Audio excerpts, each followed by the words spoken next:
Halo, selamat malam, selamat siang. Baik, kali ini saya akan membahas tentang manajemen perubahan. Sebelumnya perkenalkan, nama saya Boyman Sidoro dengan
yang diinginkan.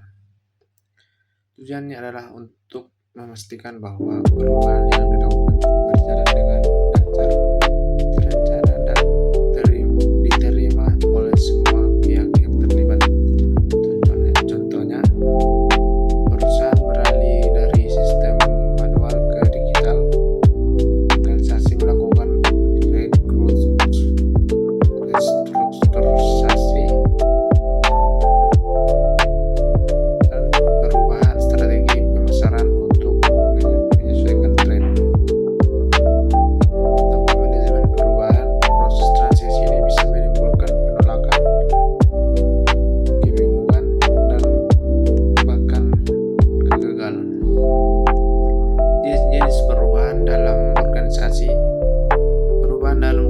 bisa dibagi menjadi beberapa jenis. Yang pertama, perubahan strategis.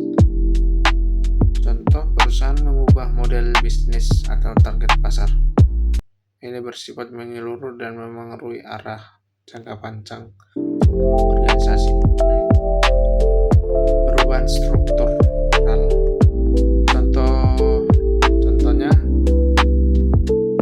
penggabungan dua departemen atau perubahan hierarki, misalnya dilakukan untuk efisiensi dan mempercepat proses kerja. Yang ketiga, perubahan teknologi. Contoh,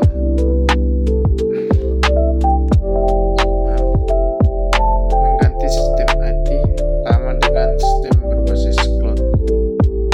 Meskipun membantu produktivitas, perubahan ini butuh pelatihan dan adaptasi. Yang keempat, perubahan kultural. Contoh, menerapkan budaya kerja fleksibel atau agile.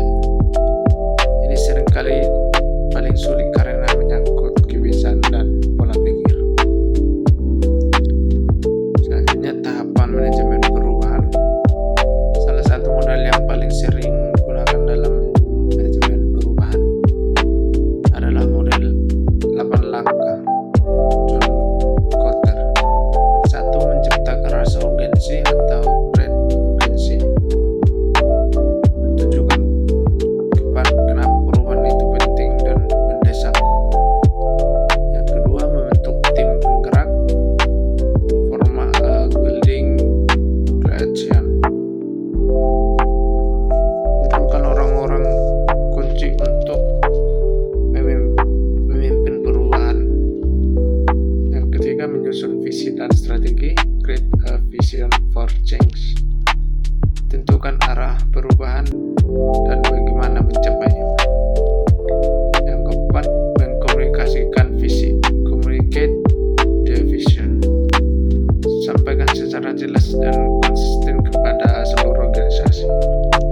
Yang kelima, memberi wewenang untuk bertindak, empower action, hilangkan hambatan dan beri ruang untuk inisiatif. Yang keenam, menciptakan kemenangan kecil atau create quick wins,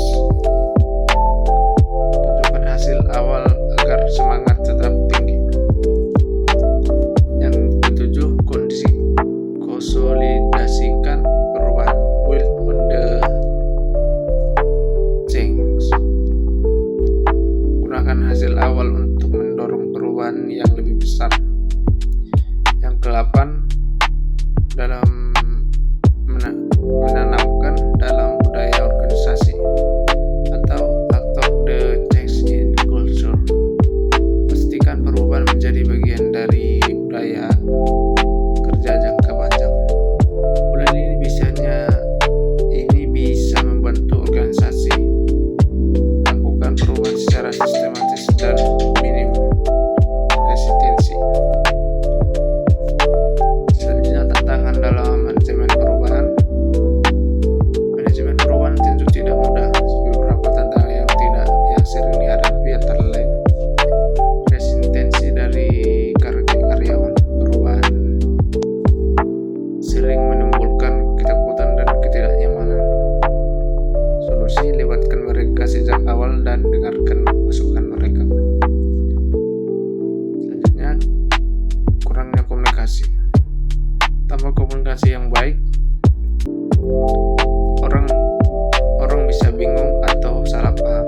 Solusi, komunikasikan perubahan secara terbuka dan berulang. Selanjutnya, kekurangan sumber daya atau waktu. Perubahan bisa gagal jika tidak didukung oleh anggaran dan tenaga kerja yang cukup. Solusi, alokasikan waktu dan anggaran yang realistis.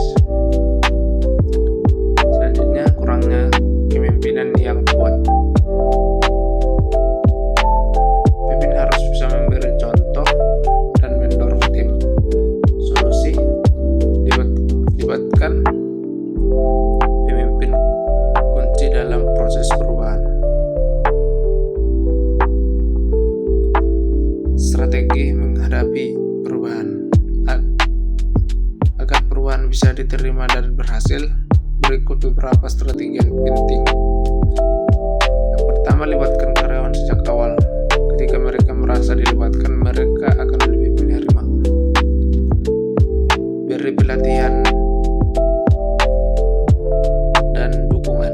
Jangan anggap semua orang langsung bisa beradaptasi. Berikan waktu dan pelatihan.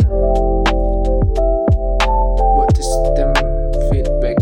Tanyakan pendapat tim, evaluasi, dan lakukan pembekalan perbaikan. Selanjutnya, yang terakhir, rayakan keberhasilan kecil. Apresiasi tim saat progres sekecil apapun itu. Contoh studi kasus, contoh dari dunia nyata Microsoft, dari perusahaan Microsoft. Saat Satya Nadella menjadi CEO pada tahun 2014, Microsoft menghadapi tantangan besar.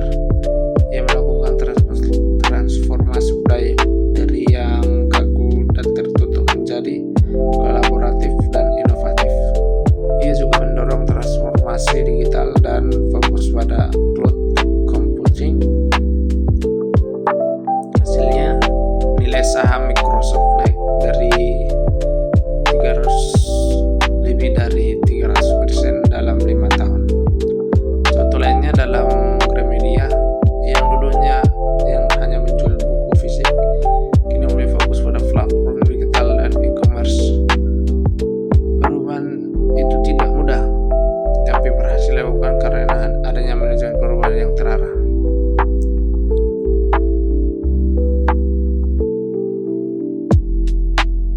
Jadi teman-teman, manajemen perubahan bukan hanya tentang mengubah sistem atau struktur, tapi lebih dari